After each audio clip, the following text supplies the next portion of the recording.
और है ये, अब हम आपको दिखाते हैं कि कैसे नेपाल में 3 जिलों की विनाश लीला ने हमारे देश भारत को भी दहला कर रख दिया। जी हां, नेपाल की इस आपदा में 285 भारतीय अब भी लापता हैं, जिनकी खोज चल रही है। भारत ने नेपाल को राहत कार्यों के लिए 50 टन राहत सामग्री भी भेजी। तो आइए हम आपको दिखाएं कि आखिर कैसे तहस नहस हो गया है नेपाल। तिब्बत से आई तबाही नेपाल में विनाश लीला मचाई।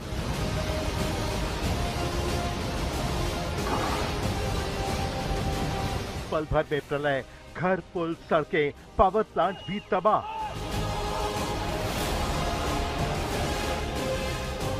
हर तरफ तबाही के निशान, डरा रही है नेपाल की त्रासदी।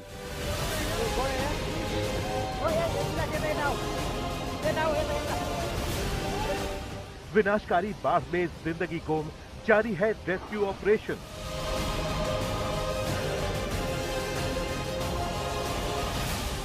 साढ़े 300 के करीब मौत का आंकड़ा, 200 से ज्यादा भारतीय लापता।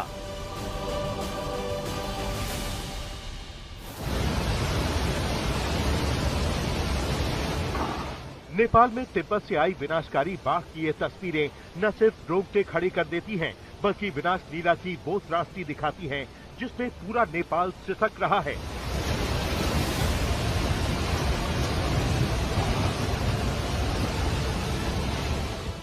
चारों ओर हाहाकार है, विनाश का मंजर है।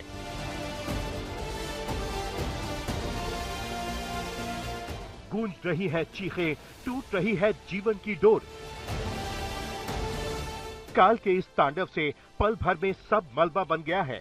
थम गई हैं सांसें, रुक गई है सृष्टि की चाल। विनाश लीला के आगे इंसान बेबस है।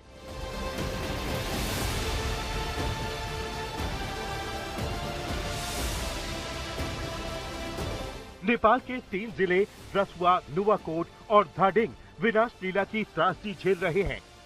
महाप्रलय का मंजर ऐसा है, सब कुछ मलबे में मिला हुआ नजर आता है।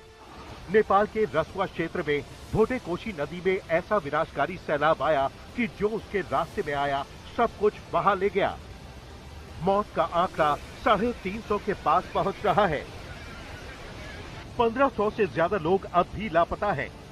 33 पुल और 45 सस्पेंशन ब्रिज तबाह हो गए हैं। 13 पावर प्रोजेक्ट्स को नुकसान पहुंचा है।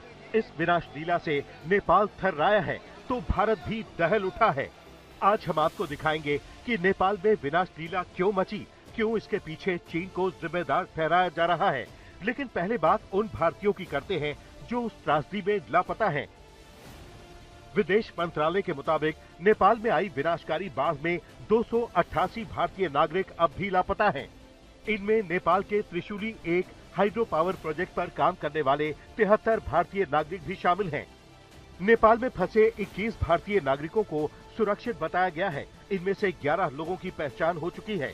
तमिलनाडु से कैलाश मानसरोवर यात्रा पर 2 अलग-अलग जत्थे गए थे, जिनमें एक ग्रुप में 37 लोग और दूसरे ग्रुप में 49 लोग थे। वहीं पश्चिम बंगाल से 32 नागरिक नेपाल में रसुआ जिले के टिमुरे गए थे। केरल के 33 नागरिक और दूसरे राज्य से 61 भारतीय नागरिक अब भी लापता हैं। इसके अलावा चीन के तिब्बत क्षेत्र की तरफ कैलाश मानसरोवर यात्रा पर गए लगभग 200 भारतीय भी फंसे हुए हैं और उन्होंने मदद की गुहार लगाई है। 73 भारतीय नागरिक हैं जो कि त्रिशूली पावर प्रोजेक्ट में काम कर रहे हैं और हमारा एम्बेसी जो वहाँ का प्रोजेक्ट का हेड है उनसे टच में है। दूसरा ग्रुप है एक 37 लोगों का और 39 लोगों का जो तमिलनाडु से हैं। ये सम्राट ट्रैवल के जरिए कैलाश मानसरोवर यात्रा पे गए थे। तीसरा ग्रुप जो है 32 लोगों का है वेस्ट बंगाल से, पश्चिम बंगाल से, जो कि सम्राट ट्रैवल के जरिए कैलाश मानसरोवर यात्रा पे गए। चौथा ग्रुप जो है वो 61 लोगों का है जो विभिन्न राज्यों से गए हैं और ये रिचा ट्रैवल टूर्स के माध्यम से वहाँ गए।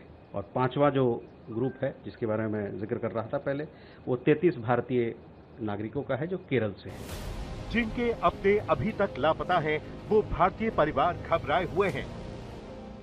तमिलनाडु के त्रिचुरापल्ली की 49 साल की विमला रवि नेपाल में आई विनाशकारी बाढ़ के बाद से लापता हैं। परिवार की आंखों में आंसू हैं, कहीं कोई अनहोनी न हो जाए। विमला रवि कैलाश मानसरोवर यात्रा के लिए नेपाल गई थीं, लेकिन विनाशकारी बाढ़ के बाद से उनका और उनके समूह का संपर्क टूट गया। कोलकाता की शुभ्रा चक्रवर्ती से भी परिवार का संपर्क नहीं हो पा रहा है। 21 अगस्त को शाम को निकले थे चौलोजाई ट्रैवल क्लब के सामने से, और ये है मैम की फोटो। और मेरे साथ उनका बात हुआ था घटना के दिन ही सुबह 8:03 पे अंतिम वार्तालाप हुआ था। उसमें ये आया था कि उन लोग ऑलरेडी नेपाल कस्टम्स हो गया था उनका इमिग्रेशन प्रोसेस, अब चाइना का इमिग्रेशन प्रोसेस बाकी था। अब उसके बाद से उनसे कोई संबंध नहीं हो पा रहा है। पश्चिम बंगाल के डायमंड हार्बर की टीचर केया प्रमाणिक लापता हो गई हैं। वो कैलाश मानसरोवर यात्रा के सपने के साथ अपने सहयोगियों के साथ नेपाल गई थी। हैदराबाद की कांदीमल्ला सुहासिनी के परिवार का दिल भी बैठा जा रहा है। नेपाल त्रासदी के बाद से सुहासिनी भी लापता हैं।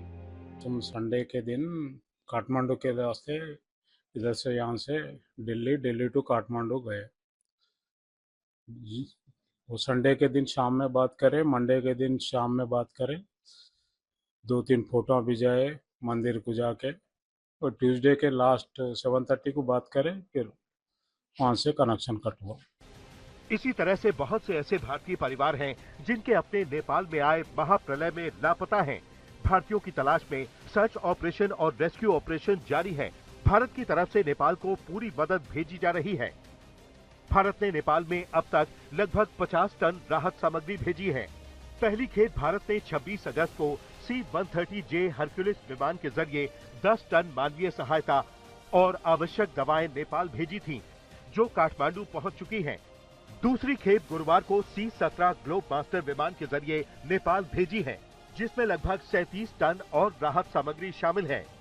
इस वक्त मैं काठमांडू के त्रिभुवन इंटरनेशनल एयरपोर्ट पर हूं, जहां पर भारत की तरफ से भेजी गई राहत की दूसरी खेप पहुंच चुकी है। अब यहां पे जो है भारतीय राजदूत भी मौजूद है, जो इन राहत सामग्री को नेपाल सरकार को आधिकारिक रूप से वो हैंडओवर करेंगे। कल पहला खेप जो है 10 टन का सबसे पहले नेपाल ने जो भारत की तरफ से नेपाल में भेजा गया, नेपाल में आई त्रासदी के बाद सबसे पहले सहयोग का हाथ जो है भारत ने बढ़ाया है। प्रधानमंत्री नरेंद्र मोदी ने नेपाल के प्रधानमंत्री से बात कर हर संभव मदद का भरोसा दिया है और दोनों देशों की टीमें राहत कार्यों में समन्वय कर रही हैं। लोगों को बचाने का काम युद्ध स्तर पर चल रहा है। रेस्क्यू ऑपरेशन में नेपाली सेना को बड़ी कामयाबी भी मिली है। रसुआ के टिमुरे से 116 लोगों को सुरक्षित निकाल लिया गया है। इनमें 95 नेपाली और 21 भारतीय नागरिक शामिल हैं। यानी जिन लोगों का कल तक कोई पता नहीं था, आज वो सुरक्षित जगह पर पहुंच चुके हैं। आपको बता दें कि रसुआ के हाकू में एक हाइड्रो पावर प्रोजेक्ट की सुरंग में 7 लोग फंस गए थे।